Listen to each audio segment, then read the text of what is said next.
Guys, আমি এখানে নামার সঙ্গে সঙ্গে এত বৃষ্টি মুষলধারে, মানে ছাতা বের করতে করতে পুরো ভিজে গেছে। দেখেছো আমি ফটো ছেড়েছি দুপুরের, ওই ড্রেসটা পরে এসেছি।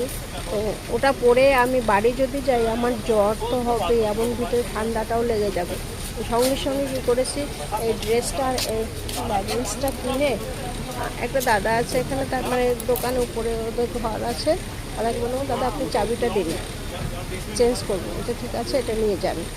সঙ্গে সঙ্গে আমি চেঞ্জ করে যে এলাম, নাহলে আমার পরিস্থিতি আজকে খুব, মানে আমার পুজোটা পুরো বৃথা যেত, বুঝতে পেরেছো? তার জন্য মানে এই বিকল্প পদ্ধতি বের করতে পারতো যে আমি জামা কিনি, তাও ভালো, আমি নিজে সুস্থ থাকি। বাচ্চা কাচ্চাকে নিয়ে ঘুরতে হবে, সবাইকে নিয়ে ঘুরতে হবে, পুজোর কটা দিন নিজেকে তো সুস্থ থাকতেই হবে না। তার জন্য এই ড্রেসটা কিনতে বাধ্য হলাম।